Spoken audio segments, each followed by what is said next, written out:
بسم اللہ الرحمن الرحیم۔ معزز سامعین و ناظرین، السلام علیکم ورحمۃ اللہ وبرکاتہ۔ میں امید کرتی ہوں کہ آپ سب خیریت سے ہوں گے، خوشحال ہوں گے۔ میری دعا ہے کہ اللہ تعالیٰ آپ کو خوش اور آباد رکھے۔ آج کی میری اس ویڈیو کا موضوع ہے سورہ مزمل کا زمانہ نزول، اس کا موضوع اور مضمون۔ اس سے پہلے کہ میں ویڈیو کے موضوع کی جانب بڑھوں، تمام ناظرین جو میرے چینل پر نئے ہیں ان سے گزارش ہے کہ چینل کو سبسکرائب کر دیں اور بیل آئیکن پریس کر دیں تاکہ اپلوڈ ہونے والی ہر نئی ویڈیو کا نوٹیفیکیشن آپ کو ملتا رہے۔ سورہ مزمل قرآن مجید کی 73ویں صورت ہے جس کے 2 رکوع میں 20 آیات ہیں۔ سورہ مزمل 29ویں سپارے میں موجود ہے۔ پہلی ہی آیت کے لفظ المزمل کو اس صورت کا نام قرار دیا گیا ہے۔ یہ صرف نام ہے، اس کے مضامین کا عنوان نہیں ہے۔ سورہ مزمل کا زمانہ نزول، اس صورت کے 2 رکوع الگ زمانوں میں نازل ہوئے ہیں۔ پہلا رکوع بالاتفاق مکی ہے۔ اس کے مضامین اور احادیث کی روایت دونوں سے یہی بات معلوم ہوتی ہے۔ رہا یہ سوال کہ یہ مکی زندگی کے کس دور میں نازل ہوا ہے، اس کا جواب روایات سے تو نہیں ملتا، لیکن اس رکوع کے مضامین کی داخلی شہادت اس کا زمانہ متعین کرنے میں مدد دیتی ہے۔ اولاً اس میں رسول اللہ صلی اللہ علیہ وآلہ وسلم کو ہدایت فرمائی گئی ہے کہ آپ راتوں کو اٹھ کر اللہ کی عبادت کیا کریں تاکہ آپ کے اندر نبوت کے بار عظیم کو اٹھانے اور اس کی ذمہ داریاں ادا کرنے کی قوت پیدا ہو۔ اس سے معلوم یہ ہوا کہ حکم رسول اللہ صلی اللہ علیہ وآلہ وسلم کی نبوت کے ابتدائی دور ہی میں نازل ہوا، جبکہ اللہ تعالیٰ کی طرف سے اس منصب کے لیے آپ کی تربیت کی جا رہی تھی۔ ثانیاً اس میں حکم دیا گیا ہے کہ نماز تہجد میں آدھی رات یا اس سے کچھ کم و بیش قرآن مجید کی تلاوت کی جائے۔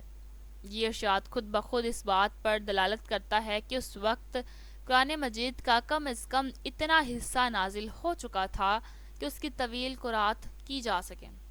ثالثاً اس میں رسول صلی اللہ علیہ وآلہ وسلم کو مخالفین کی زیادتیوں پر صبر کی تلقین کی گئی ہے اور کفار مکہ کو عذاب کی دھمکی دی گئی ہے۔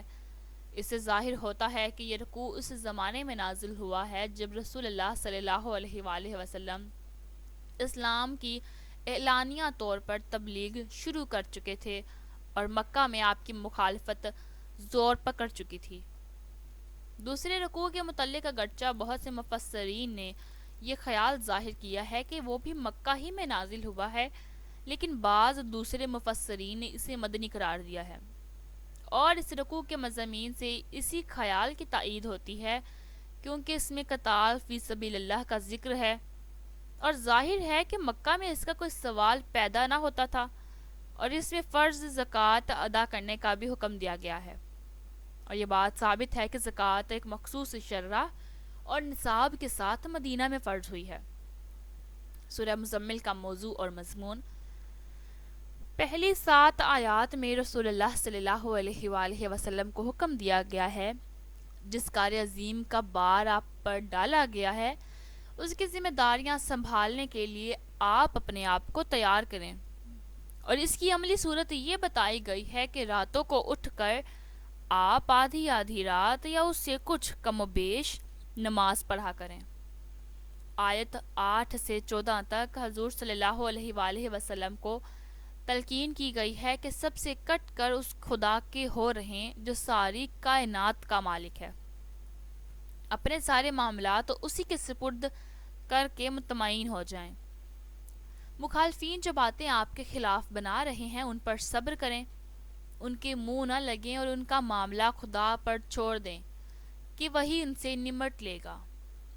اس کے بعد آیات 15 سے 19 تک مکہ کے ان لوگوں کو جو رسول اللہ صلی اللہ علیہ وآلہ وسلم کی مخالفت کر رہے تھے متنبہ کیا گیا ہے کہ ہم نے اسی طرح تمہاری طرف ایک رسول بھیجا ہے جس طرح فرعون کی طرف بھیجا تھا۔